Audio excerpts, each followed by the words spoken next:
It's Saturday morning, just after 9, and that means it's time for the 2018 edition of the Bendigo Bank Footy Show.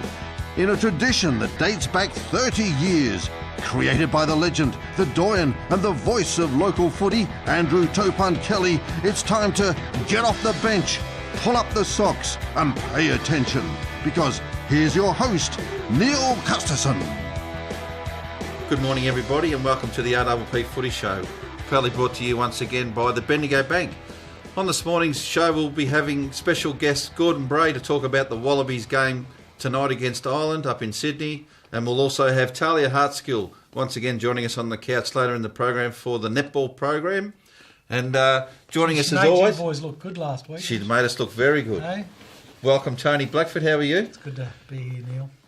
Had a busy week yourself, mate? Yeah, I did, yeah. Yeah, it's always busy. Yeah, and there's a few interesting games last week, wasn't there? It was a sensational round of footy. And Michael Voss, good morning to you. Good morning, Neil. How'd you get over the Hawks' big weekend, mate? Had the three premiership reunions there at the G. Were you involved with the festivities? Oh, no, I wish I was. But no, the Hawks had a good win last week and hopefully have a good win today against the Gold Coast as well. Yeah, we'll have to wait and see. And as always, Simon McAvoy, welcome, mate. G'day, Neil. G'day, boys. Yeah, good to be here. So, with Simon Scoops, what do you got for us this week, buddy? Well, of course, during the week there was it's been a significant week for the NPNFL with the retirement of one of our best players of all time. Of course, Frankston YCW ruckman Ash Eames. He made the decision on Monday evening to pull the pin, hang up the boots. He's been a great. He's been a giant of our league in every sense. He's a 199 centimetre guy, but he's been a 7-time premiership player with Frankston YCW and a key contributor in all of those premierships. I spoke to him the following morning, Tuesday morning, and he was quite emotional. Just the realisation that he's not going to be pulling on a YCW jumper again. I think it suddenly hit him. He says he's had a good ride, but he's going to miss his teammates. He's going to miss competing mostly. He says it's a big decision, but the memories are amazing. All the friendships I've made along the way, he's going to have those friendships for life. He says football has taught him discipline and teamwork and just the structure of football, the football lifestyle. He's really enjoyed it. So, Simon, was it a foot injury that finished him off? Correct. So he injured his foot in round 5 against EDS. He injured ligaments and he dislocated a toe in his left foot. And they just let it be and they were hoping that it was just going to come good. But a visit to his surgeon on Monday night, and the surgeon said, no, you've got to have surgery. That's going to put him out for 3 months. He was going to retire at the end of the season anyway, so he's done. Yeah. It's not going to be the same without the human brick out there, because I do affectionately call him the human brick, and he's a big man. And that grand final that he had last year against Bomb Beach, just tapping the ball where he wanted to the likes of Hutchison and Lockie Wallace and these sort of guys. It's just unbelievable to think that YCW won't have him, and if they make it to grand final day, and Macklin Rain might have to do a fair bit of the load himself. And Vossi, it wasn't just his ruck work, it was his forming up around across half back, intercepting all those marks that were getting penetrated into the opposition's forward lines. And he was a great player, and he was also, Simon, and you used to watch a lot of the Dolphins. When I was down there with Brett Lovett, he was an outstanding ruckman that we got down, I think he came down from South Albury, or one of the Albury sides, and he came down and he became a really good VFL ruckman, didn't he, Simon? He sure did. He's had a great career. He started out with North Albury, and he played in a grand final in 2004. Then he came to Melbourne, played with Casey Scorpions and Frankston Dolphins, and really made his mark. He had 9 years at YCW for 7 premierships, an amazing record. That's unbelievable. And Simon, 7 flags. The other thing that he That's was, incredible. Years ago they used to have an event called the Strongman, and they used to lift the kegs and walk them and all that. And he was one of those people. He's a man mountain. Yeah. We often refer to him as a man mountain, but he's huge. a gentle giant, though, isn't he? He's a lovely guy. For a copper, he's a really good bloke. True. Yeah. But I was speaking Go of... easy. come We've across got, a few. got Glenn Mickey coming in shortly. Go easy, bossy. He's a really good one. Just giving the boys in blue a pat in the back. He's a really good Well, guy. that's all right then, mate. That's all right. Very wise there, Vossi. Now, Frankston YCW coach Wayne Capp said Eames will go down as one of their 5 or so best players of all time. But Frankston YCW stalwart John Rooster Coburn said Eames was clearly the best ruckman he's seen at the club, and he's seen a lot of the YCW games. And I actually got onto Ash later in the week, and I asked him his toughest opponents that he's come across in his career. And here we are. He's listed Normie Clark. Yeah. Normie, when he was at Frankston, he and Norm were, and Normie would come off the bench and help. His later year, Normie was second fiddle to Ash Eames, where he's always the number one ruckman at Frankston. Eamesy came on, and Normie played a huge role in his development too. Indeed. What can you tell us about the wheelbarrow men, mate, on the Mad Mondays there down at Frankston Park? Oh, the wheelbarrows. They used to get the wheelbarrow. Well, it was Normie and him, didn't they do the Yeah. walk across the other side with the? And then they used to sit in the middle of the ground. Yeah, they used to load up the wheelbarrow with all the cans. Brian Mace used to set them up. Yeah, with all the cans. Big Normie and him and Big Eamer. and Eamesy as well, and they just sit there, and that was their Mad Monday, mate. Really? And Simon, when you think about it, like obviously Eamesy's gone, Craig Nankervis retired last year. Eamesy will be forever one premiership behind Craig Nankervis, so I think he's on 8. That's very true. 8. It's an amazing That's record. a league record too, I believe. Yeah. But so still on the toughest opponents, Ash Eames regards Norm Clark, Michael Gay, ex-Mornington, and Will Minson, who he played a little bit against. So they're the 3 toughest opponents. And then I asked him, what about the best players he's played with? And he's come out with Travis Hodgson. Now, he's a legend up at North Albury, absolute star. If you YouTube Travis Hodgson, you'll be very impressed with him.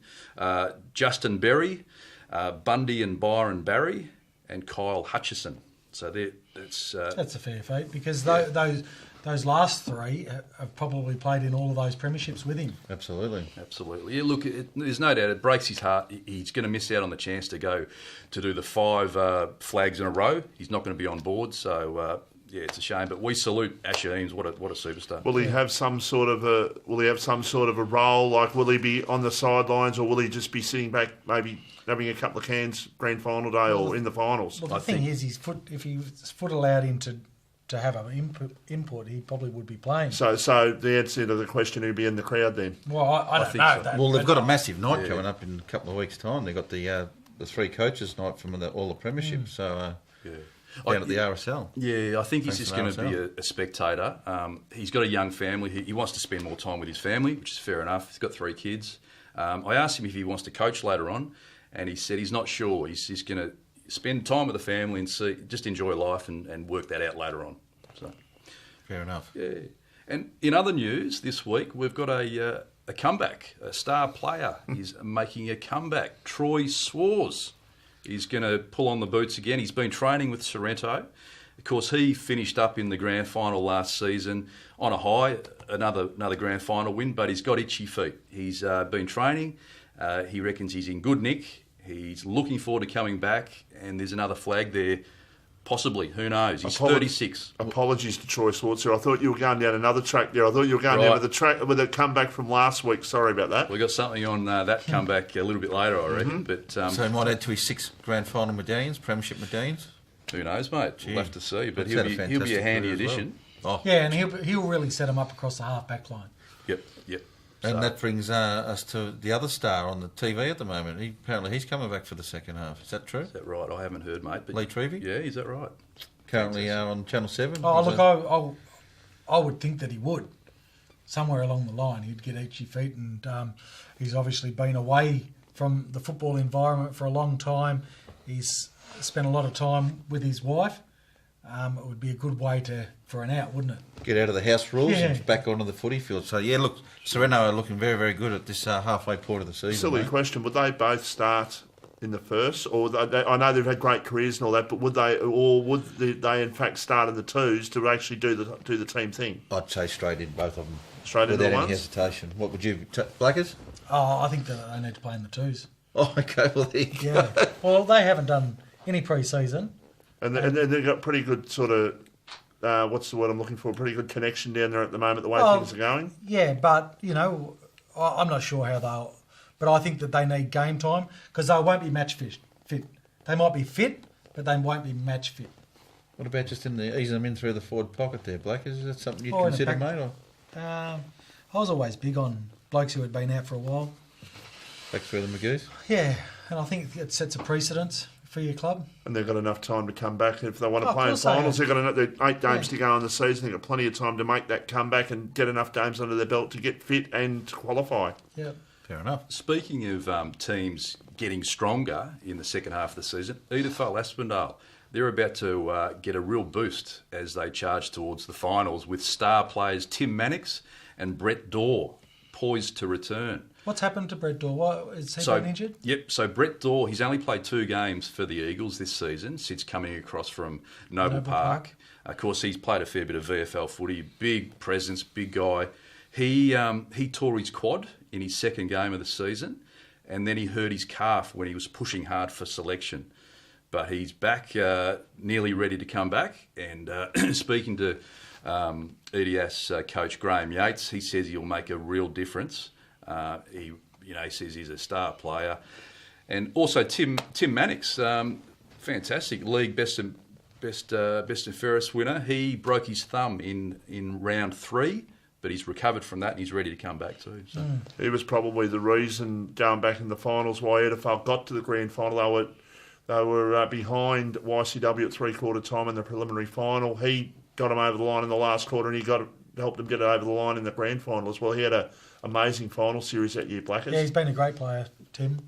And to a lot of people, they wouldn't know who Brett Dorr is, but he is a very good player and he will make a huge difference to that side. Absolutely, and there's a couple of significant milestones at YCW again today. Lou Roberts, 100 games, he's on the comeback trail, and Kyle Hutchison makes 200 today, 200 games for Kyle. They've both been absolute stars, haven't they? Wonderful players. Good, yeah. But on Hutchie, I thought, what about he's known for the ink. He's got a real passion for the tattoos, hasn't he? I was speaking to him a while ago. He says he got his first tattoo at 19 and he's been collecting them ever since. And premierships as well. He's a seven-time premiership player, if you don't mind. But throw in a league medal in 2015. He's been a fantastic, one of YCW's greatest players of all time. Absolutely. Just the reeling off those numbers though, just the lazy 7 flags. It's crazy. Phenomenal. It's crazy. And Hutchie's stayed loyal to YCW. He would have had some really good offers over the last few years. I know for a fact Red Hill went pretty hard at him in 2014. Did they? Some of them did as well, didn't they? Yeah. I believe so, Tony. Did they, Son? Well, you tell me, mate. But and Somerville was Yeah, another I think- strong suitor. Yeah. Yeah, but I think he's glad he stayed. I mean, who? Oh, who why wouldn't wouldn't he be? Yeah. It's always... there's always offers out there and there might be offers down the track, but during that era you would have been crazy to leave. Absolutely. Yeah. On YCW, they're on a 4-game losing streak, but that hopefully for them it'll finish today. They've got Seaford and they're going to field their strongest side in weeks today. They're going to have 4 inclusions: Luke Painter, Lockie Wallace, Cody Hanness, and probably Matt LaFontaine back from the Dolphins. Is his form not been great, or has he been injured, or...? Look, I think he's been going okay, but maybe it's just time for him to go back to YCW. I'm not sure, but he's going to make a big difference for Well, they're YC. significant ends, all of them. Yeah, Luke Painter's an interesting one. He hasn't played since last year's grand final when he kicked 2 goals in that winning grand final. He had a broken hand, but he's fit. Wayne Cap says he's fit as 10 men. He's done all the running, all the pre-season. The only thing he hasn't done is play, and he's going to go straight into the seniors today. Cap says he's too good a player to be playing in the 2s. So, big inclusions for the Stone Cats today, yeah.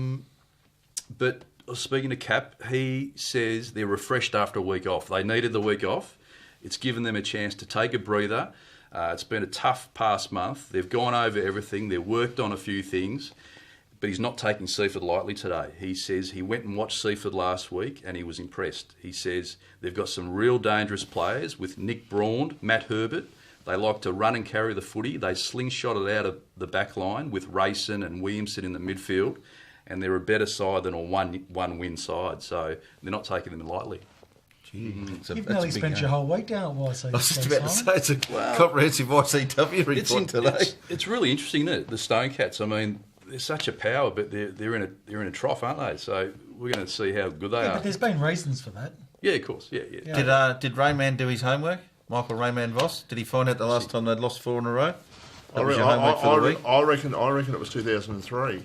Okay, well, if anyone's going to know, it'll be you. I reckon they lost the first few games that year, and I reckon I could be. So it's 15 years, there, Simon. It's a decent hiatus, isn't it? Bossy, you're spot on. They lost their first 4 games in 2003 and then won the flag. They snuck into the finals on percentage and they exploded in the finals and won the flag. Mornington were the red-hot favourites that year, and Mornington got absolutely trounced that year. They beat Mornington in the grand final by 55 points. So there we go. But you were spot on, mate. You're pulling them out as well. Yeah. But Division 2, Langwarrin. They tackle Somerville today in what Langy coach Blake McCormack describes as a massive game. Both sides are trying to claw their way into the top 5, and a loss today would be devastating for both sides. So we'll see what happens. But McCormack says Langwarrin's list is the healthiest it's been all season. The return of ruckman Matt Norton last week made a huge difference. He says having him back was awesome. It helped structure us up a bit better. So they're looking forward to today. Huge game. With Red Hill beating Dramana 2 weeks ago, like there's a gap of, is it 8 points? 8 points. Yep. Yeah, so that's going to 8 points in percentage with 9 games to go. It's a big ask. They need to really get on a roll. Of course they do. Yeah. But Chelsea, they're 8-2. Speaking to James Brain, their coach, he says they're headed for finals. So, look, they'd have to lose every game from here on in to miss, but he's really happy with the way they're going. He says it's really exciting for their footy club to have a bit of success. Hopefully they can go on with it. And a really important inclusion for Chelsea today, best and fairest winner Grant True is going to play today. He's a tall, so he's going to make a difference. Last week, their best recruit, Reed Crowe, kicked the match-winning goal. He's an interesting guy. He's really finding his form. He hurt his ankle early in the season, but he's a good player. He won a best and fairest last season at Shepparton United, so he's a good player for them. Yeah. So Chelsea are going well. I think they're going extremely well. Yeah, and we always knew it was going to be a close game last week, and I think we all leant towards Chelsea because it was at home. Well, it's really tightened up at the top of the tree there, mate. Those first, second and third spot, they're both on equal points, second and third, Chelsea and Coringal, and then you've got Dramana a game ahead. But there's a couple others still coming for them, though, mate. One more. Last week we spoke about Mark Holt heading towards 1,000 goals. Well, closer to home, we've got a guy headed towards 2,000 goals. We speak of Simon Goosey, who made a return. He made his comeback last week in the 2s and kicked 2. And by my calculation, that takes him to 1845 goals. That's a lot. Will he get to 2,000? I'm not sure. Speaking to him last week, he said he was pretty sore. He was sore all over, his back, his hip, everything. He could barely walk the next day, but he reckons he wants to play a couple more games this season. So, phenomenal record. Oh, brilliant. It's huge. Like we're talking 1,000 goals is a phenomenal effort. Yeah. He's added another 850. I think he kicked his 1,000th goal in 154 games or something, Simon. I think that's because World Broadcasting at Edinburgh, when he kicked his 1,000th goal, I think it was his 154th game at Mornington. So, just an amazing record. And the response, the social media went into meltdown, if you like, last week when people realised that Goose was playing, Neil. Well, it's funny you say that and mention his name, because during the week I spoke with a guy called Paul Daffy. He wrote a book last year on the Victorian Country Footy League called Behind the Goals. He's going to be our special guest in a couple of weeks' time. And his reference was to the MPNFL competition as Simon Goosey's competition, mate. Anyone mentioned the MPNFL? Simon Goosey. You're 100% right there. City, you go to the city, you go to the country, and you go, oh, yeah, I'm down for, I'm involved in footy down Mornington Peninsula. And they go, Simon Goosey plays there. And that's what it was always. Well, he is still playing. Well, he is. But He yeah. is still playing. Nothing much has changed. He's 50, and there was some guys that he played with. His teammates last week, they were a third of his age, some of the guys. They're like 17-year-old Jack Crawford, a third of his age, pretty much. But what a highlight for young Rosebud defender Edward Ellis. He had the honour of playing on the champ. Jeez, he would have had a second He look. kicked the first goal of the game, didn't he? There's really good vision on RPP. There's really good vision of the goose. It just is on the goose, and it's great to see because he's so into the game. He's clapping other people's goals, and it's just good to see. Refreshing. He's got a real enjoyment for the game He's a still. great man, yeah. Very, very good man. Well, that's a very, very good segment this morning there, Simon. Once again, thank you, mate. I think we better go to a break. And after this break, we'll be back with more on the RPP Footy Show.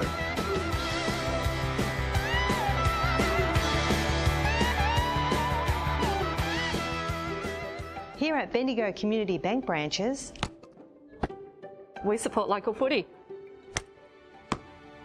Local teams and all our community champions.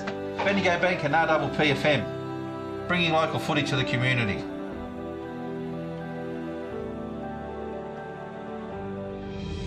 Watch our live telecast on RPP FM. It's live and it's local.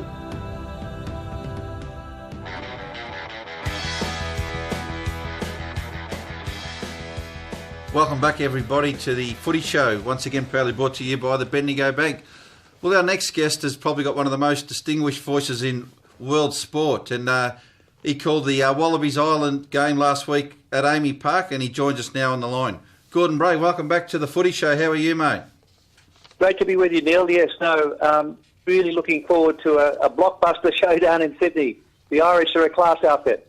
Indeed, mate. Well, you predicted last week at Amy Park, mate, the result was going to be one each after the second game, and Ireland 26 defeated Australia 21. So you certainly predicted that correctly, mate. What were your thoughts on the game? Well, I think the score was a bit flattering for the Wallabies, to be frank, and the Irish made 8 changes to their starting team.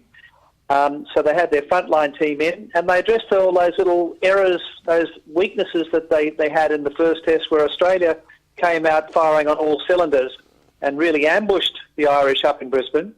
So it didn't surprise me that Ireland came back because they are the new number 2 side in the world. They've won the Grand Slam this year in the Six Nations, and they actually have the proud record of beating all of the 3 Southern Hemisphere big guns in the last 18 months. So they are a top outfit, a very proud outfit, and they'd love to finish on a triumphant note against the Wallabies. They never won a 3-test series down under. Gordon, it's Michael Voss. I was at the AFL on Saturday night, and the AFL had less people at the game than what the rugby union did across the road at Amy Park. Now, for the nuts and bolts sort of supporters, I suppose, that's a great fillet for your game to have more than, considering there was a big milestone game on Saturday night. It's a massive fillet for rugby union to have more people there, I would guess. I suppose so. You don't think, Michael, it was anything to do with the snow falling at Mount Buller? She was pretty cold, mate. Well, it's cold at Amy Park, though, isn't it, as well? Like, it's not indoors in there, is it? But you've got all those mad Irish supporters. They're used to that sort of weather. And then you had all the die-hard rugby supporters. So I wouldn't read a lot into the difference in the crowd, but certainly it was great to see Amy Park pretty well full. I think it was over 29,000. And I've got to say, the Irish put the Australian supporters to shame. They were probably outnumbered 8 or 9 to 1, but they made far more noise. And that's something I think the Australian supporters have to address this weekend, because if the Irish are going to be louder, that's going to make life even more difficult. It will indeed, Gordon. Now, playing for the Lansdowne Cup, it was Ireland's first win in Australia since 1979. Exactly. So that was a massive win. I remember that series. I hadn't quite started commentating for the ABC on television at that stage. It was the last year for the great Norman May.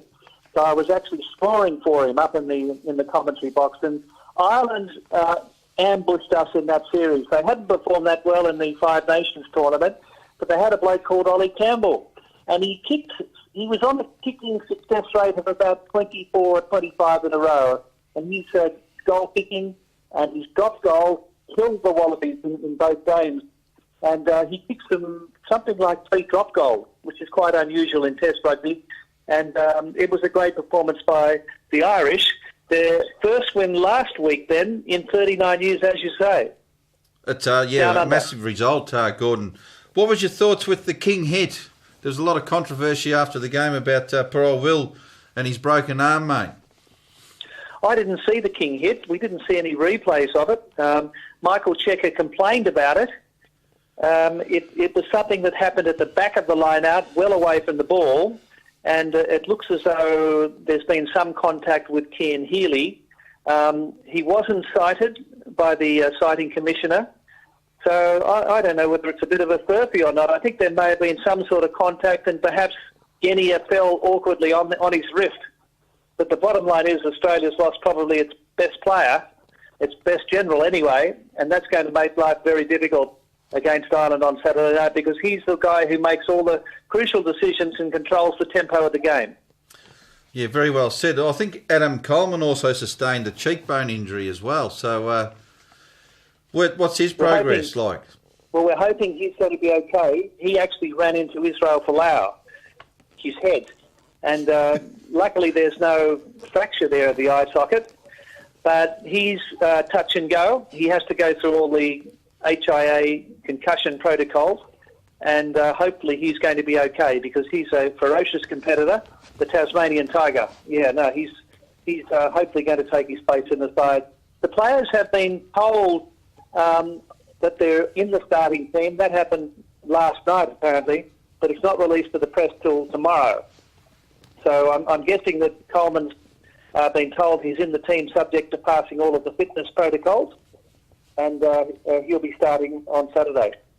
And what are your thoughts for the preview of Saturday night's big game? With what's Michael Checker got to do, mate, to try and keep Joe Schmidt under control? Well, you've got to say Checker out-coached Schmidt in the first test, and Joe Schmidt out-coached Michael Checker in the second test. So now we've got it down to a decider.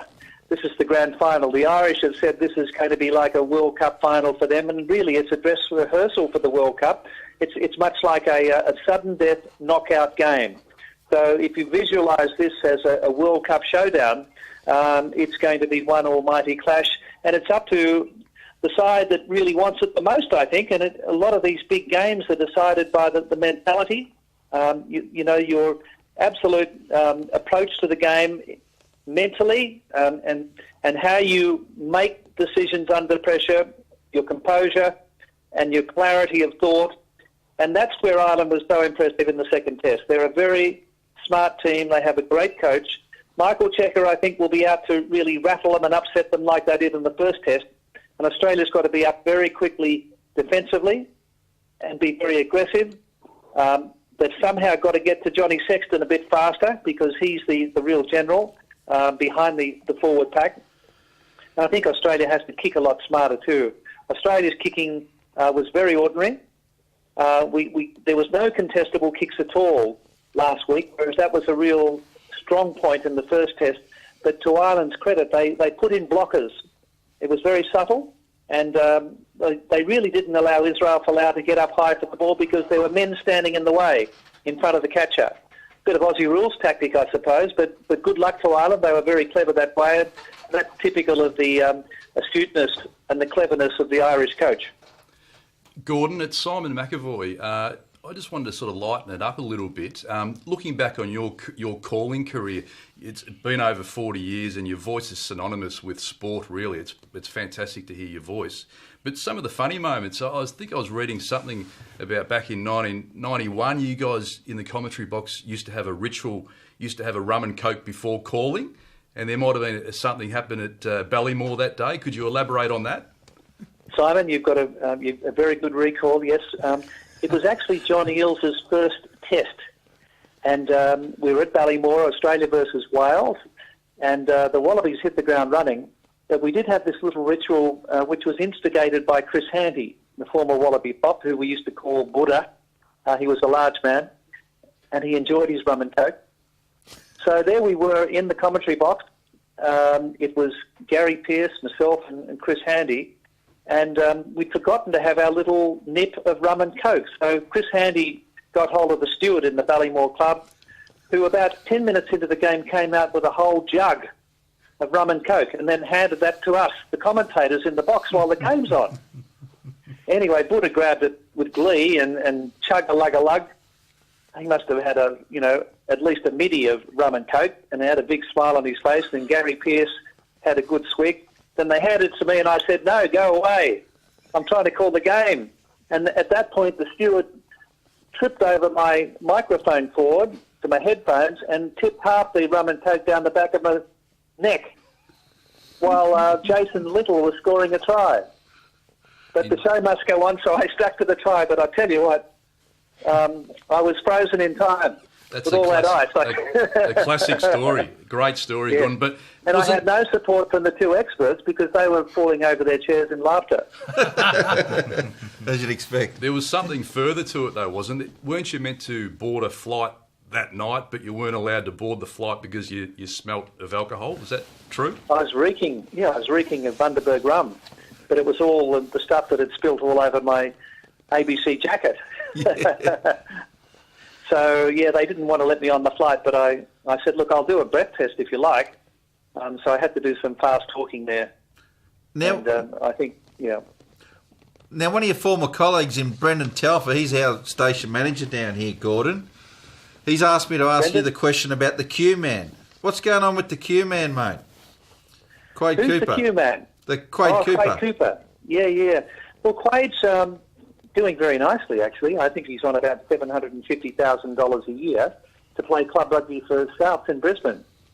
Look, it's very unfortunate that Brad Thorne, the Reds coach, doesn't want him in the Queensland Reds squad. I think the Melbourne Rebels would be keen to get him. I think the Brumbies would be interested. But he's been advised by his manager to stay put. I'm surprised Australian rugby doesn't put its foot down and say, "Look, Quade, we're paying you all this money." And don't forget, they'd be paying, I would estimate 2/3 of that sum. So, what in the hell is going on? Surely, if the player is contracted, he's told to do what by his employer. So it's just a waste of talent.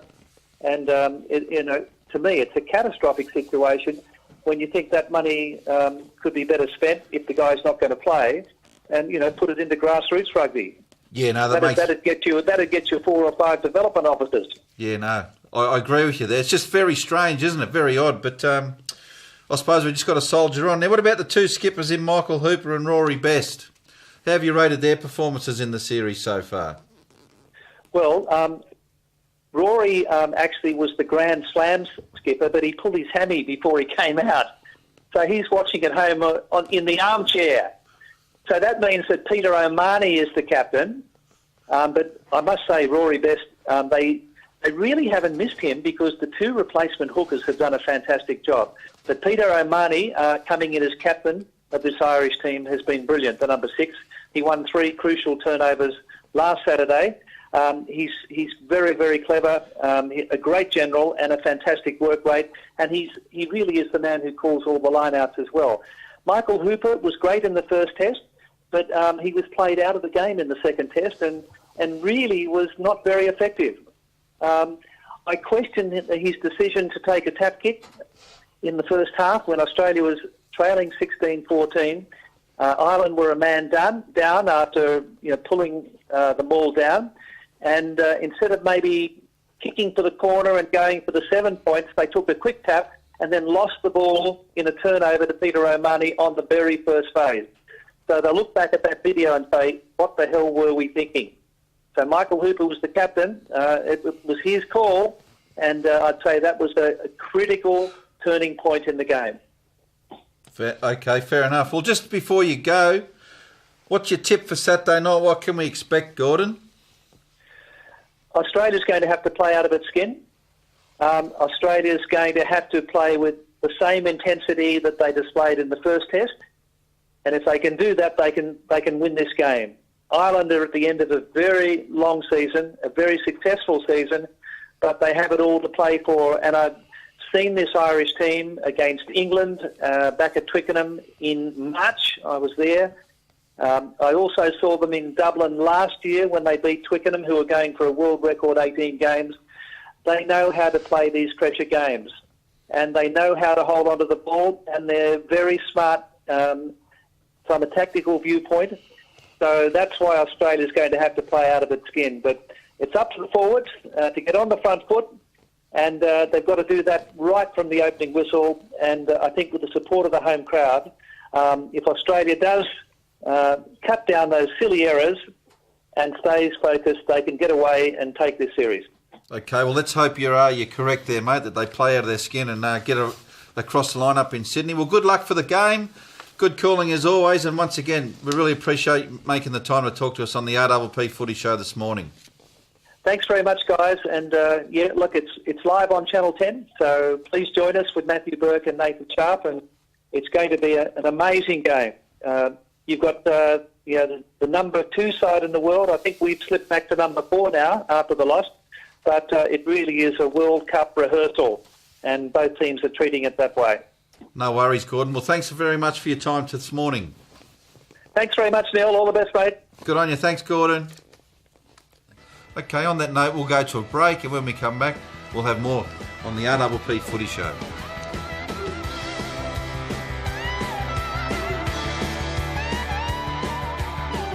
Ever thought of yourself as a powerful member of your local community? As a customer of a Bendigo Community Bank branch, that's exactly who you are. For when you choose to bank with the Bendigo Bank, it triggers a cycle of great outcomes for your local community. Banking with a community bank means your community shares in the bank's income. Your community then decides which projects that income is spent on.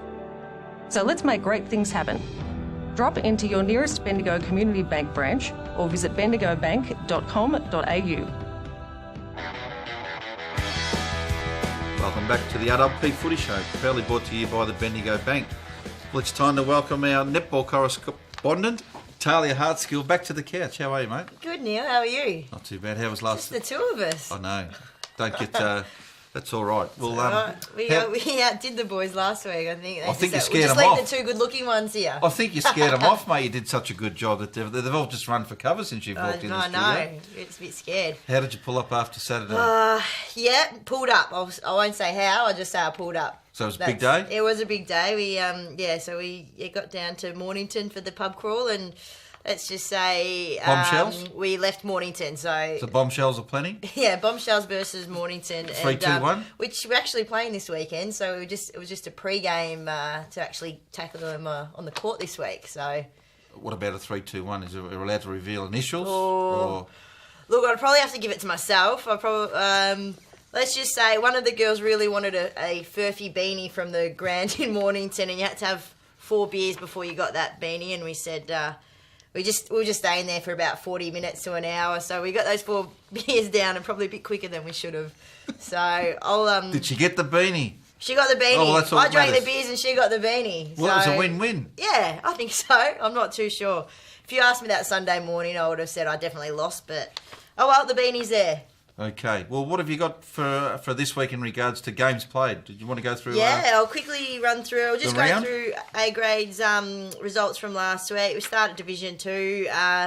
Kringle had a big win over Chelsea, 51-22. Devon Meadows, they had a bye. Then Crib Point beating Dramana, 54-36. Langy, this was the game, the big win over Tyab, because that was 1v2. 1v2 last week. Top of the table. Top of the table, which unfortunately after that one, Tyab have dropped a spot and gone down to third.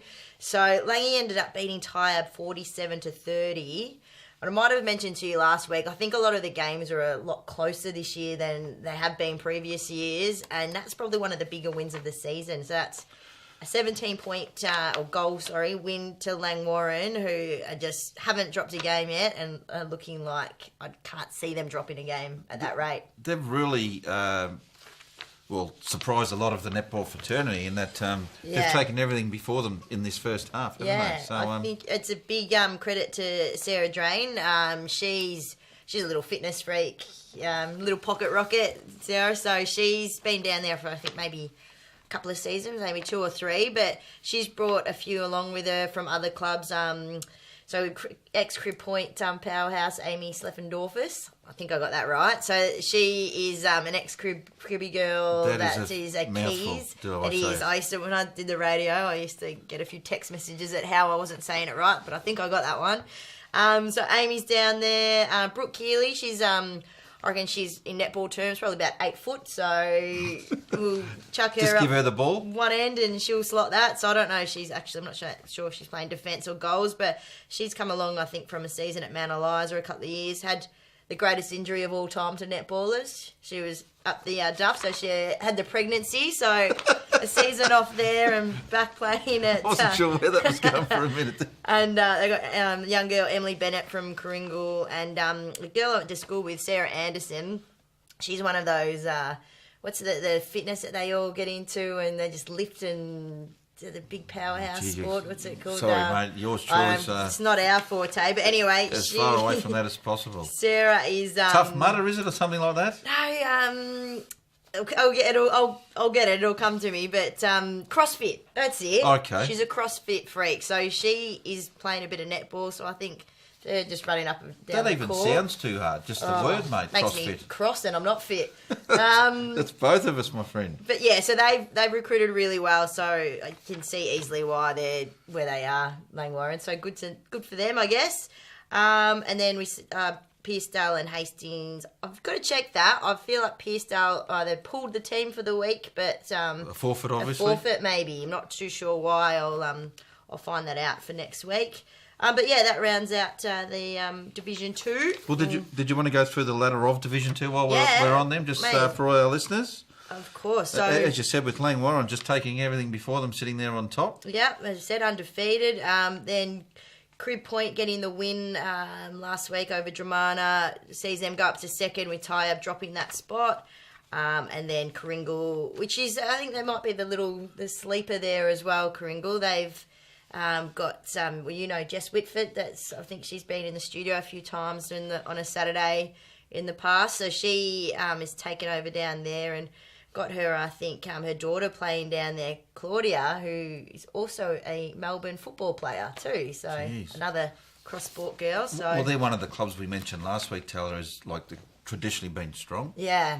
So Coringal have been, along with EDFs in the Peninsula Division, were the two sort of consistent leaders there, whereas in Division 2, the team was always like Tyab and Crib Point in the last half a dozen grand finals. It's been one or the other. And then, Coringal have gone pretty hard with their netball over those last few years, so they're good. So still always look out for them. And then, basically, Hastings and Dramana just rounded out the 5 and 6 there. Isn't it good, though? Like, when you look at that, from Langwarren, who are first, to 6th spot, which is Dramana, like, there's only a couple of games from both spots. Yeah. So you could throw a blanket over that for now. It's tight. Going into the second half. You wouldn't call it. I mean, I say you wouldn't call it, but I'm pretty sure I'm calling Langwarren might just... Commentator's curse? Yeah. Do I do it to him? Nah, better not. I'm not sure. But anyway, they're very strong. And that brings me to what I think the match of the day today will be. Okay. Speaking of that top 4, is Coringal take on Crib Point today. So well, that is the match of the day. Like as you said, we spoke on after the siren last Saturday to Adrian Harris, the captain coach of Crib Point. Yeah. And as you know, she's in stellar form for the Waves. Yeah. Well, she's been named either in there as their best player or probably in the top 3 all season. Yeah. So we had a great chat to her, and like she said, we're asking her about the transition from being the teammate to the coach. And that's why I said, well, how's the drinks bill going down there? But she said she's enjoying that. Yeah. And Dion Douglas and a number of other girls down there who have been stars in the comp for a while now. They've always been strong, Crib Point. And Adrian would be, I know she's coached in the past with the other Crib Point teams, but she's a teacher as well, so she'd know how to keep them in line and... She'd be all over at old age, so she's good. But, I mean, they're still very strong. They've still got the Moncrief girls down there. They've lost, actually, Amy Schleppendorfer's sister, Belinda Key, or she's Belinda now, Nerenzoulis. So they probably should have stuck to their maiden name, the girls, to make it easier for me to... What's wrong with the old Smith? Yeah. So the Keys girls, as I'll still refer to them. Belinda, the greatest injury again. She's pregnant this year, so she's missing out, but... They're still to miss a couple of their strong players. Is Laura the same? Is she missing in action with the same? Yes. Yes, Hemmington? just had a second little bub last week, I think. She actually got a mention as well. Did she? But she's coaching, I think, one of their C grade. Yeah, well, she can do it all. So so a couple of those girls that have been in that A grade and playing great netball are missing for that reason. So well, it's a massive game. Still as you good said. that they're up there sitting second for that reason. But yeah, it's going to be huge today. All roads lead to that game, mate. For the netball fraternity for sure. Absolutely. I can go across to the Division 1 now, as we call it, which feels weird to say. Division 1. Well, you're in there. The Bombshells are a part of Divi 1 this year, as you said. And, exactly. Going through those results, you had from last week's round, Mornington 38 lost to Rosebud 41. Yeah, it's a tight one. So that was a very tight game. And then, Seaford 78 defeated the Pines 21. So that was a blowout.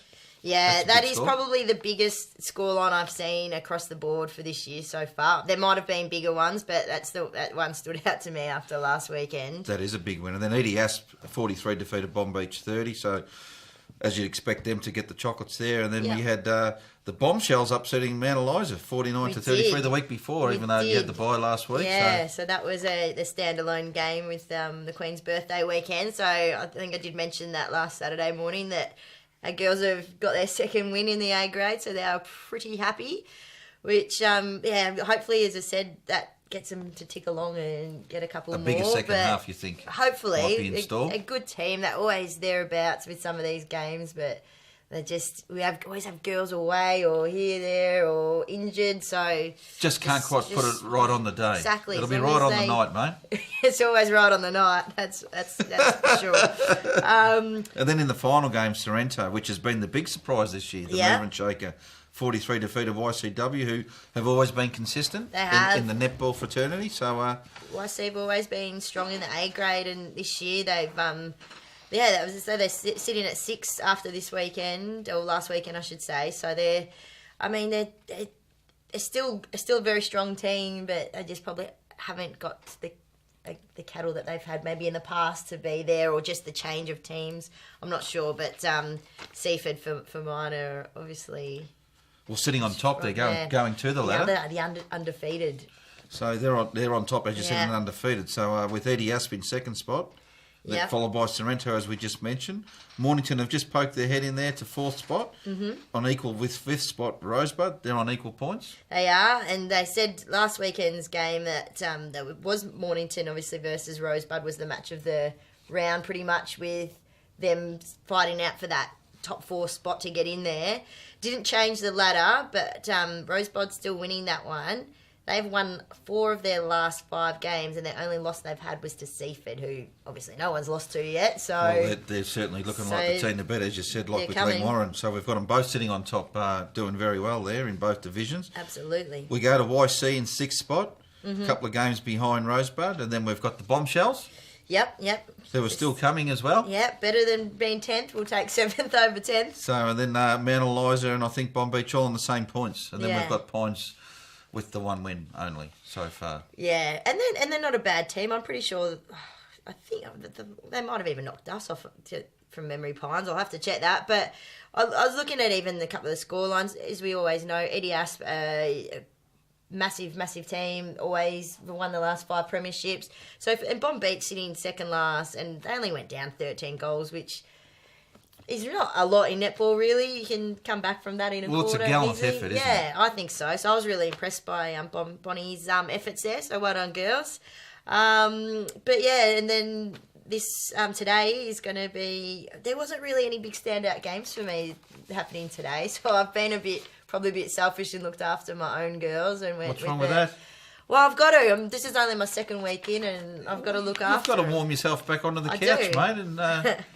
Absolutely, you need another week is what I'm trying to say, maybe to just get a feel of what's going on.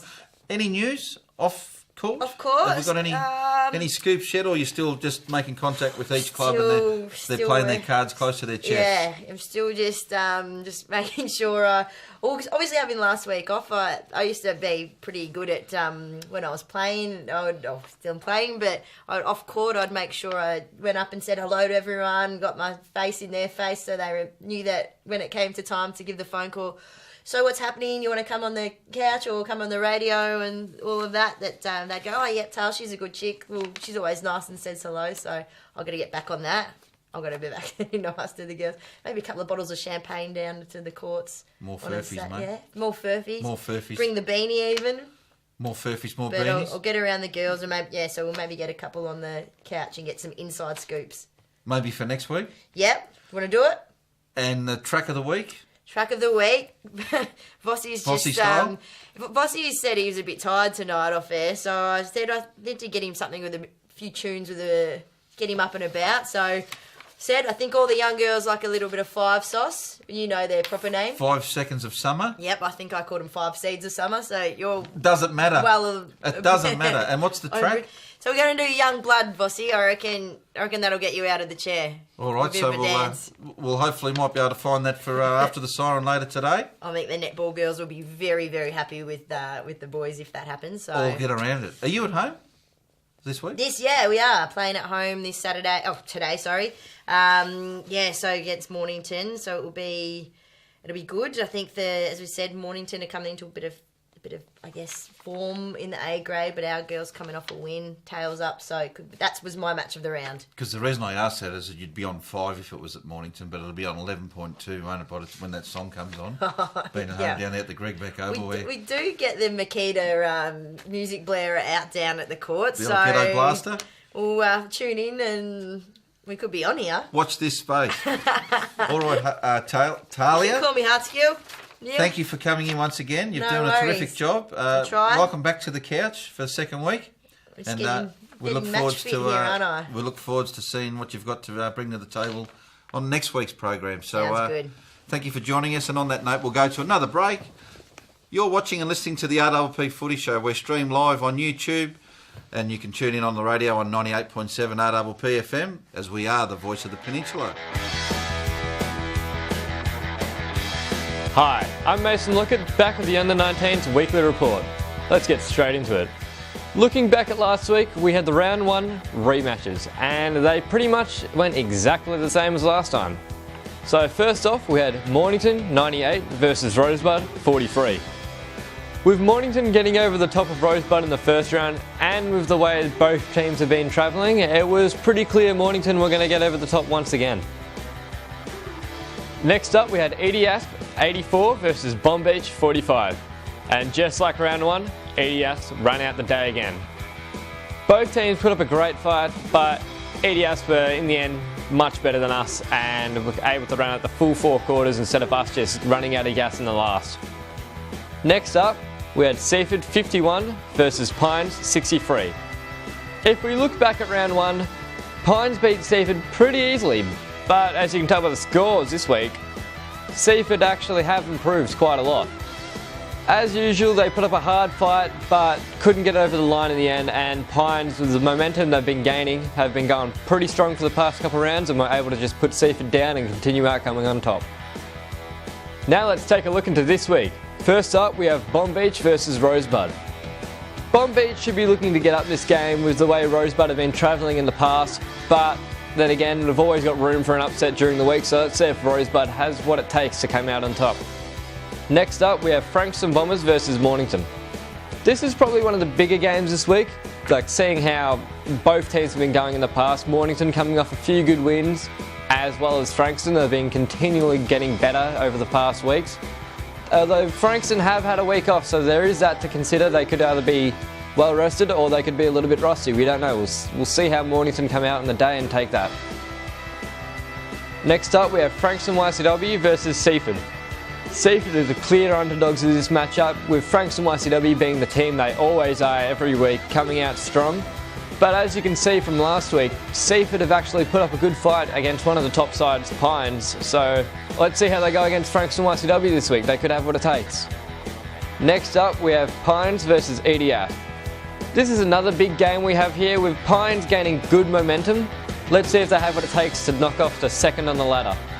So speaking on the ladder, let's actually have a look at it right now to see how things are travelling.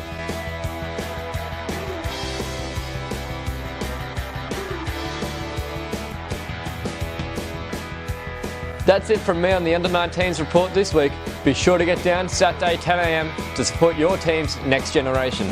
Thanks. Now time to cross back to Neil and the boys.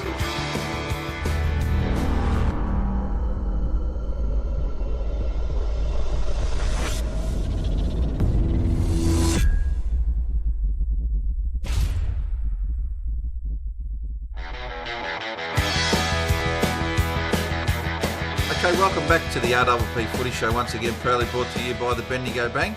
And it's time to welcome Lockie Kelly to the couch for the first time in 2018 on the Footy Show. How are you, mate? I'm good, thank you, mate. It's a pleasure to be on with, Great with to the have the boys. big man in. It's great to see you, and you and your brother Adam have joined the RPP team after your dad's sad passing, and you're doing a wonderful job, mate. No, it's been good, yeah. Me and my uncle, Short Pass, have been enjoying it thoroughly. The boys are doing really well with the media, and the Footy Show's going really well, so it's great to be a part of RPP and going forward and, continue calling the footy, keeping what Dad had going. Great to hear. And how is the family, mate? How's the grandparents and mum and your good. sister? Yeah, everything's, I guess, getting back to normality now, so back into the swing of our everyday lives and, getting things done, which has been good. I mean, it's always going to be tough and in the back of our minds, but... Yeah, but you don't want to forget. No, exactly right, yeah. You've got so many special memories there, and we've all got special memories, and there's going to be down times, but you just think that he's just gone for now, That's the way I see it. Yeah, exactly right. Because our friendship, and I've still got him in my front and centre in your mindset, mate. Yeah, and your all thoughts. the time. All you've got to see is every 5 or 6 days, look at on this day or whatever the thing's called now, memories, and there's normally a thing from Rab, and there's normally a picture of you, me, Towie, all others there. So there's always going to be that sort of thing there, especially over the football season. Yeah, plenty of reminders, mate. Great reminders, and that's what we're remembering by.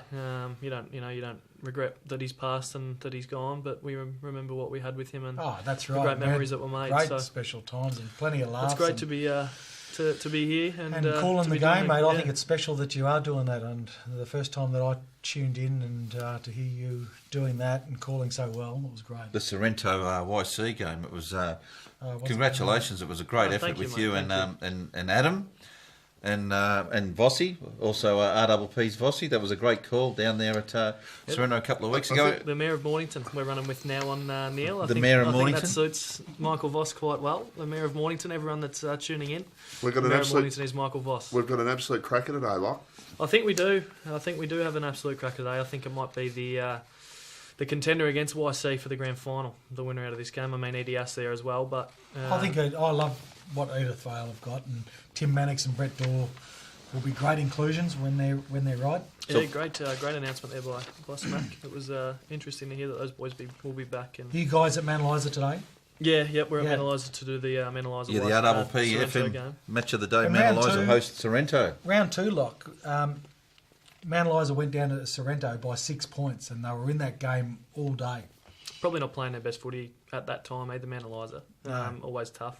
And obviously Sorrento coming off that big loss to YC, we're always going to bounce back pretty strong. So you'd expect Tapscott to come back in today? Tapscott should come back. Yeah. From all reports, he wasn't too bad against YC, so a week off as well with that game. And I wouldn't be surprised if Stevenson comes back in. He's had 2 games in the twos.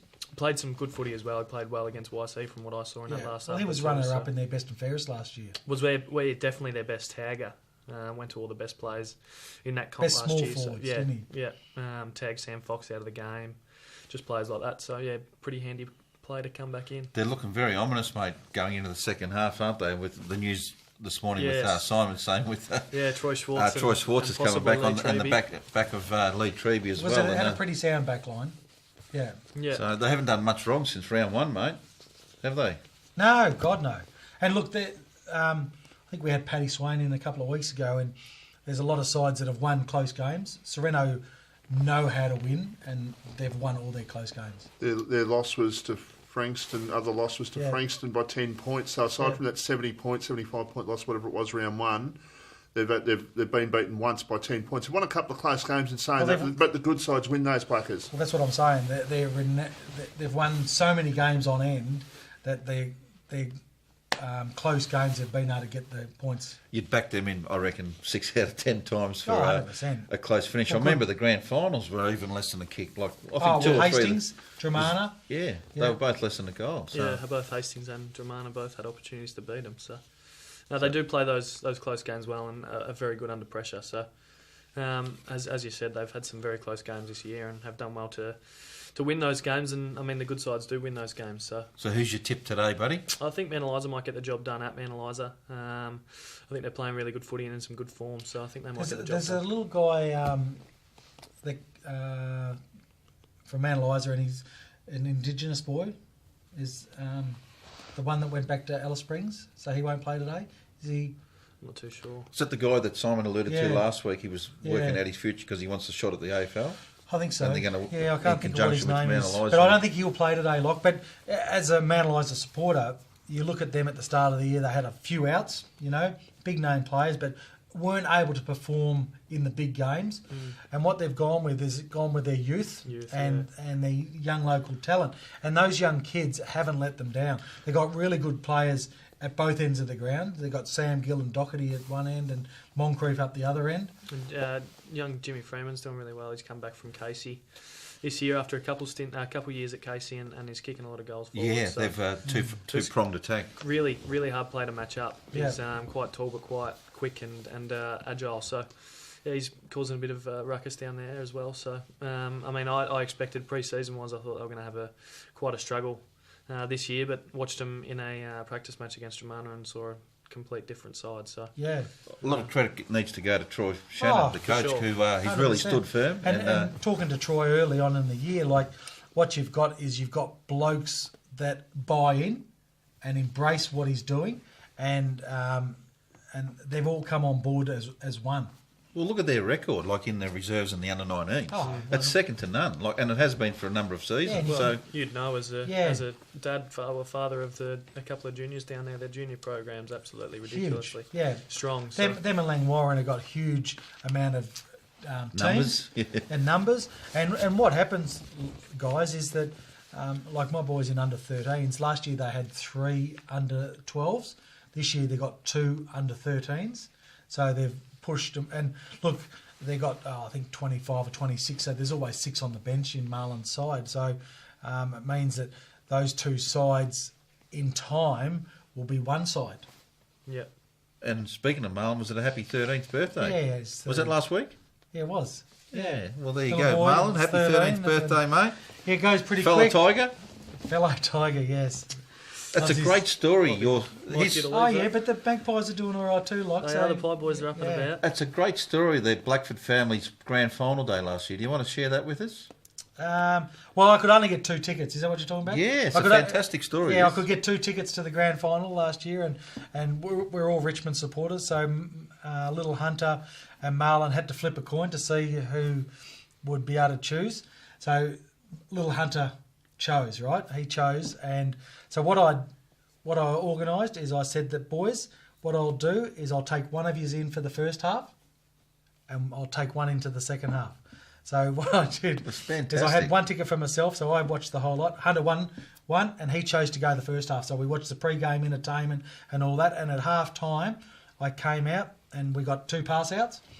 Little Marlon and Bernie were down at Punt Road, which was a huge day in itself. So then I changed the boys over, and Marlon and I went in after half time, and we went and sat and watched the second half, which was outstanding. And as they were doing their lap of honour, he got to hold the cup and all that with Shane Edwards on the bench, on the boundary. It was phenomenal. So, and they went down to Punt Road and watched the rest of the game down at Punt Road. And to be a Richmond supporter, I was 12 in 1980 when that was my birthday. You don't appreciate it, do you? Well, not at that age. So you don't. I mean, I can remember it. Just remember sitting there watching Kevin Bartlett and all that sort of stuff, and it was great times. But it was a very special day for being a Richmond supporters. Yeah. But no, it's just a great family story to say. It was a great story. How they, instead of them missing out, they both got an opportunity. That was the only way I could think of. To be fair. Be fair. Who does Bernie barrack for? She's Collingwood. I was going to say you might have had to miss out. You might have had to miss out as well if she was a Richmond supporter. But she gets a bit of Tiger in her sometimes, mate. On that note, Bossy, your tip for the game? Mount Eliza Sorrento match of the day, the RPP match of the day. I'm going to pick Sorrento in this one, and that's a very hard task to follow after all that. But Rock, you mentioned before about possibly the side that sort of might play in the grand final. What about Pines? Pines are going well and truly under the radar, although they were now with Bongo and Aaron Edwards back. They're flying along at this stage. They are playing some seriously good footy. I just think that their bottom 6 players compared to the top 4 sides at the moment, bottom 6 are not up to standard with those good sides. The other thing too, Michael, is get down to Carr Street. It's a bigger, longer, more open ground. So leg speed is going to be one thing that they've still got to win the inside, and if they can do that, they'll get enough on the outside. But leg speed is important.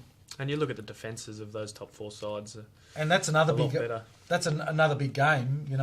Edith Vale and Pines tomorrow. Let's play tomorrow. Pines are hosting Eddie Asp at home, so just getting back onto the interesting round. Comment I just there, like he was just saying. YCW in 10 games, 659 points against.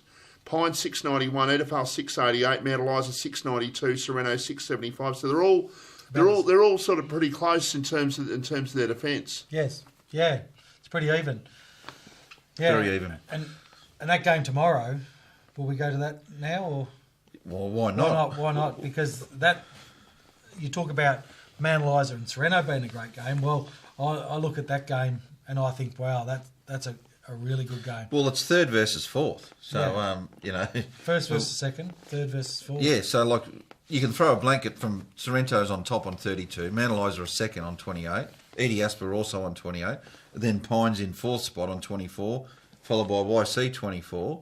And then the Bombers on 20. So you can throw a blanket onto the actual top 6 teams, and on any given day / any given week, the ladder positions can change. So getting back to today's games, tomorrow's game, Pines versus Edie Asp, another cracking game. Who are you going to tip? I think I've always liked Edith Vale. I think that they've got a really good. They've recruited well, and I reckon that they've got a really good list.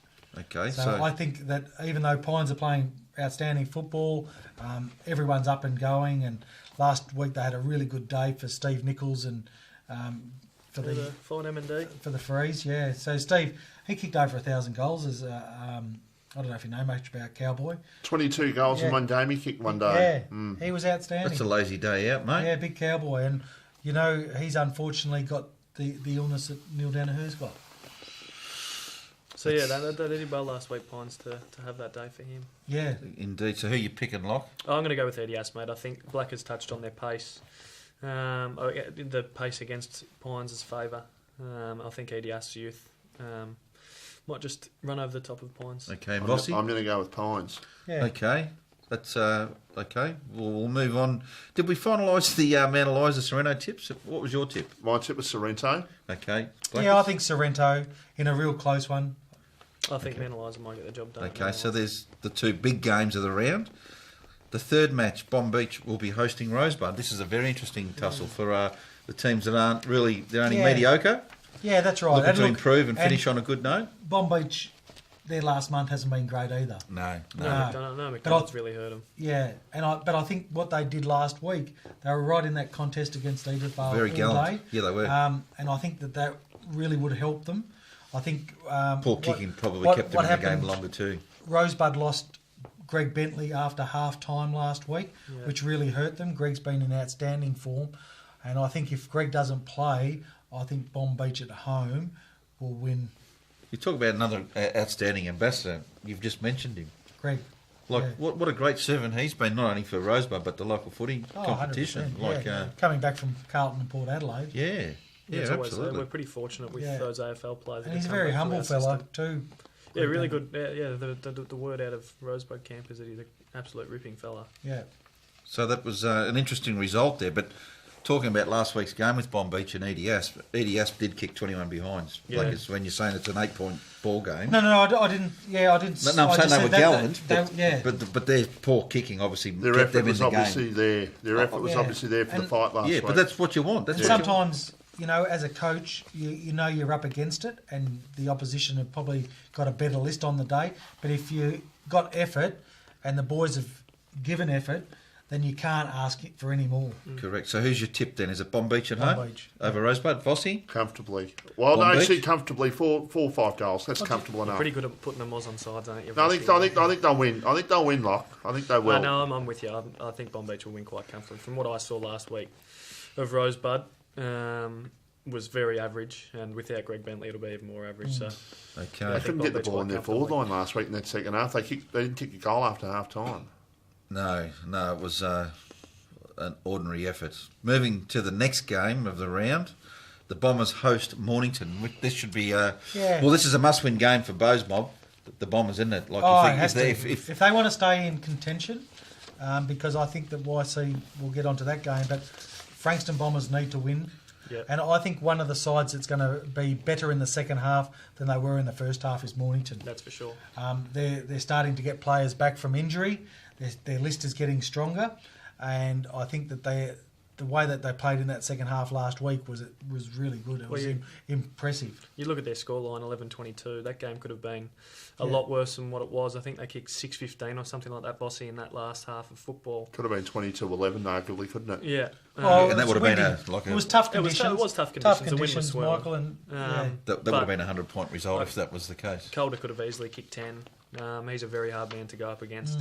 And like you said, Northover's a good player, though. I think that he would probably go to Caldo. Yeah, or Drake even. I think Drake, I reckon Drake might go to him. Yeah, so they've got a good back line. They've got some good... And then he's been a great get, Northover. Oh, wonderful. He's only been playing footy for 3 years or something like that, apparently. He's been one of the most consistent players this year. Every week he's taken the best opposition forward player. So he's done the job really well. So do you think I think Frankston the Bombers at home will beat Mornington? Yeah, I think so. They need to win. It's always a tough task to go to Frank. I mean, you look at Greg Sorrento. Beck Oval, 1986 was the last time Mornington won down there, Vossi, which is a long time. It's a long time. He's giving you the evil stare there, Tony. What's going on there, Vossi? No. We've had this discussion. Mornington won there in '86, so it's a long time. Well, it's been basically 25 years, 26 years since they played before they played this year. So. Yeah. It's been a long time. Corey McCurry was BOG in the game we had early in the year. Neil, we had this game early in the year. He was a star. He was an absolute star that day, and Mornington had no answer to him. I think the Bomber and Spindles actually played really well that day as well. Spindles had an influence kick 3 or 4, I think, from memory that day. Yeah. And I think the Bombers will win a close one. Okay. And Vossi, you talk about that game. Up until the 25-minute mark, there was nothing in it, and then the Bombers kicked the last 2. Was that right? Yeah, that's correct. Well, it was after 30 minutes into the last quarter, because Mornington had a shot. One of the Birds had a shot, I think, to win the game, and potentially 30 minutes into the last quarter. And the quarter went 35, 36 minutes, and Bombers kicked 2 more goals. Yeah, it was a long quarter. I remember that. But you're right; they were in the game up to the game in their net. To their necks in the game, and it was only the last couple of goals that they kicked. But yeah, you're right. Corey McCurry was the difference that day. Yeah. He was fantastic. Yeah, I think he actually got BOG, didn't he? I think the last time Mornington played at Frankston was 1986, Vossi. Yeah, right. I was 11 years old. Okay. And in the final game of the round, as Tony Blackford's alluded us to, the Battle of the Tigers. Black and yellow, we've got the Frankston YCW hosting Seaford in... well, to say this is a must-win game for YC. They used to be the Bumblebees, the old YC. They used to have the yellow and black. Yeah, they had the stripes. Yeah. Going back a few years now, mate. Yeah. But what are your thoughts on today's game? Gee, to say it's a must-win game for them, it's probably their most important game for the season, isn't it? And like Cappy said, that Seaford have got a lot to like, and they've probably been unlucky not to get in and win some games along the way. But I think that with the break, it came in a really good time for YC, and I think that their influx of the VFL talent, players that were listed with Simon this morning. And I think that's going to really help them, and I think it's going to help freshen them up. And I think that you're going to see today that YCW are going to not make a statement, but they'll get back on the winners list, and they're slowly going to find a little bit of momentum. Okay. Speaking of Cappy 2 weeks ago at Sorrento, they're slowly going to start to have those players coming back from injury. You look at Luke Painter. Luke Painter is an absolute future star of this competition. He's going to be an absolute jet. So to get him back is massive. LaFontaine. Matty LaFontaine. Hey, Lockie, he was one of their best in the grand final last year. They had 7 players from last year's premiership side against Sorrento, and at the 5-10 minute mark of that last quarter, they were within 2 points. Yeah. I think from the round 1 clash, they had 12 players from their round 1 clash with Sorrento not playing. Oh, really? Yeah. So, 12 players, that's a lot within, 9 rounds of football. And congratulations once again to Big Emer. It's not going to be the same without your human brick out there. It's you've been a fantastic player, and Big Macklin Rain's got to do it all on his own now in the ruck pretty much, and it's going to be interesting to see how he goes shouldering that load. He's been very good. We watched him against Sorrento Boss, and he was brilliant. Yeah. He was a second ruckman to one of the premier ruckmans that we'll ever see in this league, but was a first ruckman in what? But in terms, he's got to go. He's got to take that all on his shoulders now. He's got to do it all himself now. Knowing that Eames's now gone, he's got to just maintain that standard, if you like, from a couple of weeks ago. He does, but he's got a good help in Dan Hughes. Dan Hughes playing at centre half forward, and he's good as a second ruckman going through there. So and a lot of sides are just going in with one ruckman these days, and pinch hitting with it. YCW will win today. It's more of a danger if it was away. They will win with the players they've got back. And look, as far as I'm concerned, I'm a big Stone Cats fan in terms of what they've been able to do. The Stone Cats will be there at the end of the year. Don't worry about that. They will be there at the end of the year. They'll have their players back. They'll get enough of them back to worry sides out of it, and they will win this week. It's happened at a very handy time, hasn't it? You don't want to get injuries like they have at all, but to have it happen through the middle of the season, you're going to get them. You're going to get them back. Some sides haven't had injuries yet, Lockie. Yeah, exactly right. Well, that's the beauty of the competition, isn't it? That's actually a marathon. It's not a sprint. So there's still plenty of football left in the season in Division 1. Go to the Division 2 games now, Lockie, and Hastings at home to Red Hill. That's going to be a massive game. That should be a perler. Talk about big games. They don't get any bigger than that, mate. Red Hill are playing some good footy at the moment. Well, they are, Lock, and 4th versus 5th. Yeah, and I think that Hastings at the start of the year, I always thought to myself, Hastings and Red Hill have been the best 2 sides left in that competition. Yeah. That they will be thereabouts. I think Dramana has leapfrogged both of them at the moment, and obviously Coringal and Chelsea have got ahead of them. But I think Hastings have been a bit unlucky losing Boland and Sean Foster. Sean Foster, for especially Boland for the year. Yeah. Foster will come back. He broke some ribs and he'll be back somewhere along the line. He's and Luke Clark hasn't played the last few weeks either, so I'd maybe expect him back into the side. I don't think Sean Foster will come back in. Chris Irving's come back in for Red Hill. So Red Hill is at full strength as well. And on that big open ground, Red Hill love that Hastings ground. I think, yeah. The loser of this game, Neil, basically their chances of top 3 takes a massive dent. But in saying all that, Blackers, this could be, like, considering we've got 8 games to go, but Hastings and Red Hill 4th and 5th on the ladder, and this could be, the 3rd time in 4 years, potentially down the track, they could be playing in a knockout final. An elimination final. Yeah, that's 4 years. Yeah, amazing. Well, you with it, was it 3 for you? Yeah, so we played Rye, and then we played Hastings, and Hastings in the elimination final. This could be 3 years in a row. It's amazing to think, isn't it? Could be the 4th, yeah. Gee, well, there's another Michael Rayman Voss statistic there that they just keep coming out, don't they, mate? And, if just say, for instance, Hastings won today, and Red Hill lost, and Langy beat 4 points. It's only back to 4 points. Yeah. So that's an 8-point game. The old Scotty Beale factor. That's what I was looking at that earlier, actually, that if Red Hill get beat and Langwarrin win. I think Red Hill will win, though. Okay. So, Red Hill? I think Red Hill. Vossi, your tip? I'm saying Hastings at home. Yeah, okay. I'm with Vossi. I think Hastings will get the job done at home. Okay, well, we'll go to the next big game, which is Somerville hosting Langwarrin. So, Blackers, you just alluded to that. Another big game, because last week, and he's been in outstanding form all year, Billy Rolfe kicked another 5 in tough conditions, and Nathan Gillis has been outstanding in the midfield, pushing forward. Timmy McGuinness has had an outstanding year. Then they've got guys like Luke Rowe. Probably their back line isn't as strong as what it had been because Todd Andreas Farrell... Everett as well. He's out. Yeah, he's out. But Todd Farrelly's not there and Justin Farrelly's not there in the ruck. And Cedric's had to be used more of a swingman as well. Yeah, Allsop's been really good for him. But then you look at Norton's come back in for Langy, which is a big in. They got Albanese, Murphy and Big Brown. Three really potent forwards, and on any given day, against any given team, any one of those could have a bag. Murphy's been outstanding. Interesting one on Murphy. Apparently, he did his hamstring a week. Who did they play? I think against Hastings or Tyre.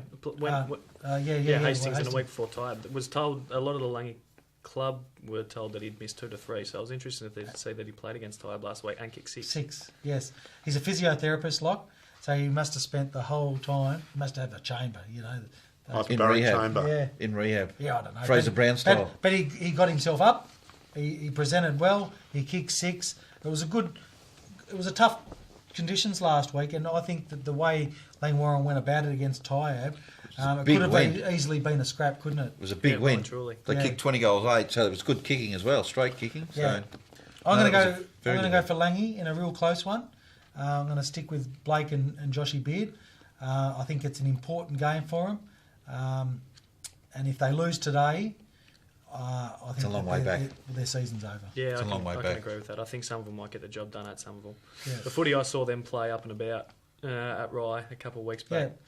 They were an impressive side with Tim McGuinness going through the middle with Gillis and Billy Rolfe forward. Very dangerous when they're playing their best footy. Obviously Everett will be a bit of a miss, but massive loss.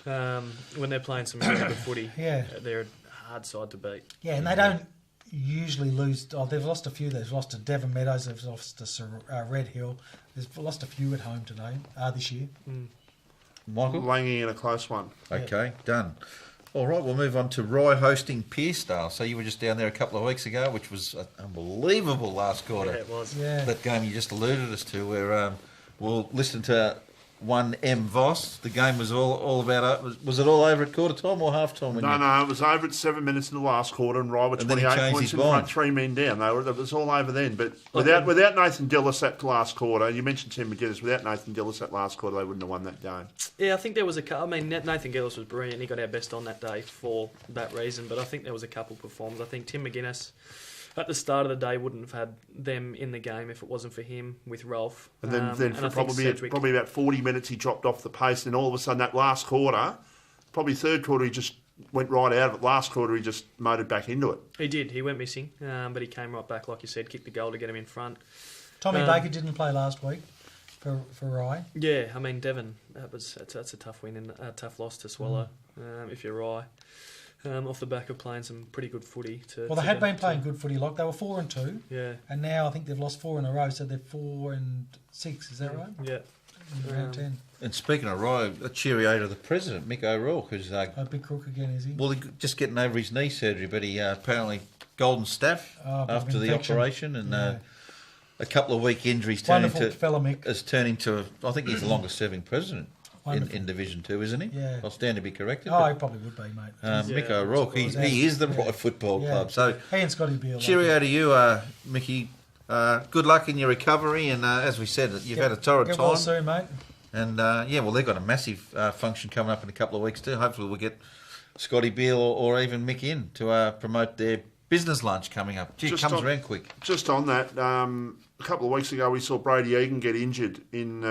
Got concussed, and basically, well, I don't know whether you mentioned it earlier, Blackers, or you mentioned it last week, but basically Brady Egan won't play football again is what I was told. So I hadn't heard that. Big. Yeah, that's big. I wasn't surprised when I heard that news. It's his 8th concussion, I think he's had. Wearing a helmet as is, and to get a heavy knock. I mean, we saw him, but he was very groggy. There was photos on Facebook of he was walking on diagonal. Yeah, I never knew that. If that's the case, commiserations to Brady, and hopefully you can get your life sort of back on track in another way, whether it be coaching, whether it be doing whatever. Just hopefully, it's upsetting and disappointing. Yeah. Who's your choice there, Vossi? Rye at home? Can anyone? I think Rye. Yeah, I think Rye comfortably. Rye. Yeah. So I think that's pretty unanimous. No, they got spanked last week against Chelsea, so they doubled their score. Hastings doubled their score. Okay.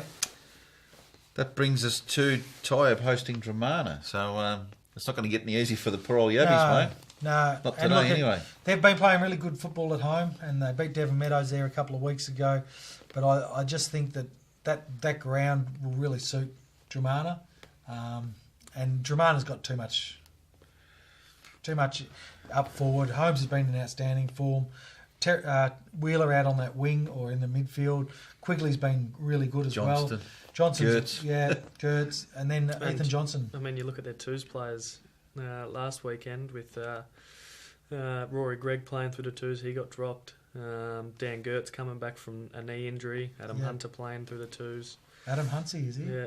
So they're looking pretty good. I think they just got far too much talent for poor old time. Yeah, but they've got what an a bit of impressive depth there. man was Aaron Pacey on last week's program, the coach Yeah. of the Yabbies. They're on the right track with him, Oh, I of can course tell they you. are. He's a ripping fella.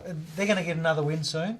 It won't be today, but they've just got to dig deep for the next couple of weeks, and then I think that they had an opportunity against a Crib Point or something coming up. You've got Crib Point coming up away, and I think it might be Pearstone. The other one, there's a definite chance later on there. Dramana will win today, Neil. But if you were coaching Dramana today, Blackers, in terms of the side, would you, without sort of having inside knowledge of the players, would you actually rest a couple today trying to get them ready for a big run in towards the finals, or is it too early? Look, it just depends. I think you don't flirt with form. You only flirt with women, Vossi. I knew he was going to say that. Right? But in saying that, I think that if there's a couple of niggling injuries, that you rest those blokes. There's a lot of depth there at the moment. And I just think that makes people hungry too, because I think they're in a good position, Dramana. Well, you mentioned 4 or 5 real quality guys there just scratching the surface there for Dramana too. So I think the opportunity presents itself, I think. If not today, it does present itself very soon. Yeah. Okay, and then the next game, Karingal host Crib Point. Yeah, I think Karingal will. Yeah, Karingal will get the job done. Unfortunately, Cribby, it's been a hard year for them. They really are. They've been gallant, but just not good enough to get the points. LVR back in the seniors. Yeah. Luke Van Ray last week. So we were talking. So he's a few off 300. So at 180 something. Won't be till next year. 280 something. So But that's great for him to come back in. Well, I think so too. For the Karingal Footy Club, the experience he brings for the youth that are running around in the ones is. Brendan Dunn's awesome. playing as well. Yeah, well, he played, I think, 2 weeks ago, and the skipper, he's career best form, mate. Yeah. So, credit to the Magpies last week, though. They were in front at half-time against Dramana. They didn't kick a goal in the second half, and they're pushing uphill in terms of some of the sides they're playing last week, this week. But to their credit, they for half a game, they could have been playing right away. They at least had a crack, and I'm sure they'll have a crack today, but Karingal will be too good. But get behind them, Magpie supporters, get to the game and watch them. And stick fat, exactly. Well said, Michael Voss. Geez, he's staring down that camera and he's got that loves well it. truly Straight down under control. Just missing the Sam Newman hand point. I'll tell you what, he hasn't got his RPP on tonight, but I think he's very proud of the way that Hawthorn presented themselves for Boogon last week. Gee, where was all the supporters, Fossey? Ridiculous, absolutely For ridiculous. an absolute, Mr. Silk. He is the Silk. No, I couldn't believe that. It'd be like I don't know. It'd be like someone like Dane Swan coming back and playing a game, and only 20,000 people turning up for Collingwood. And you had your three. They had the three reunions. They had the 78, 88, and 2008 premiership teams. Well, half time they all walked around the G, did their lap of honour. Apparently, it was a massive night. So, Vossi, wasn't good. I think you've missed out there, mate. I think that's what Blackers is alluding to. And in the final game of the round, fellas, Devon Meadows be hosting Chelsea, and great win by Devon last week. I think they've had an up and down season, haven't they? Oh, look, and they'd kicked them. They lost to Tired, they lost to Crib Point. Yeah. If you look at what are they won now, Vossi? 3 out of 10. You had another 2 to that, so they're on 20 points. So they're knocking on the door. And Vossi's mate, the Adonis, kicked 6. Theodorus. Hang on. You were the one that had the thing for him there, Neil. Don't throw me under the bus, mate. Like his physique, Neil. Oh, mate, I saw him against Langwarra, and Michael, I couldn't believe. I said, mate, this guy, look at the build on him. He's got the old Well, it's the good that Lygon he's kicking Street goals. look about him, mate. He's got the Takes a lot of stress off Alan Murray as well. Kutafudi's built about him. Is Murray back? Because Murray got in the best last week. Yeah, well, that's good because he was out for a couple of weeks, and I think it really hurt them against those lesser sides. They were 22 points down at three-quarter time. They showed a fair bit of ticker to come back and win. Yeah, Rye have run out of... Their last quarters haven't been great. A bit like Gold Coast. No, we touched on that at the Somerville game, that they hadn't been great, but like Vossi called it about 7 minutes in because they come out really strong, kicked 3 goals, but again, just disappeared. Gee, didn't the Somerville faithful give it to you, mate? We could hear that across the airwaves, Lockie. I feel sorry for him. I was with him on that. It was the game was it looked well and truly done. I just was smart enough not to call it. Won't be the first time. Not the first time I've done it. It won't be the last. That's all right. Yeah, don't worry. It's all good. The Kelly gang have got him under control. We've just got a great you and Adam, mate. Just reminding him every now and then. We've just got a great season happening in the two competitions, as we keep saying. There's some great football played so far, and there's great football to be played for the rest of the season. Yeah, it's a shame that there's you look at the ladder in the Nepean and you think that the final five's settled. But today's got a massive bearing on the outcome of going through that. Dromana on top on 36, Chelsea 32 in second, Kringle the same on 32 in third, Hastings on 28, Red Hill 26. As you're alluding us today with the two results, if they do go the way Langwarrin want them to go, they're currently on 18, so they're hoping to pinch 4 points and get only a game behind Red Hill, which will really open up the season. Then behind them we've got Somerville 16, Rye 16, Devon, who we've just mentioned, 12, equal with Pearcedale 12. Then the Yabbies are on 2 wins on 8, and Cribby are last with only the 1 win. But as you said, it's an unbelievable season. It's as close as we've seen in a long time, and here we are mid-year, and you still, these positions will change as each week passes, depending on the results. If Langwarrin can beat Somerville this week, even if Somerville get the win and Red Hill and Hastings don't have the finish they want to, Somerville can be around sniffing. So. It's going to be an interesting finish. And just before we do wind up, we'll do the other ladder, which is our Division 1, which Surrender are on top, as we mentioned earlier. So 1 are playing second today, 1 and 2 are playing each other, and 3 and 4 are playing each other. Mount Eliza are second, 28. Tomorrow. Eddie Asper, 28. They play the Pines tomorrow, who are on 24. YC are on 24. There's your top 5. The Bombers are out by a game on 20, followed by Bomb Beach on 16, Mornington 12, Rosebud 10, and Seaford on 6. So, on that note, we'll say thank you very much for listening again to all our listeners. Everyone who's tuned in and streamed in from YouTube, on Facebook, thank you for joining us. And from all of us here at the RPP Footy Show, good luck until next week and hope your team wins today. Take care.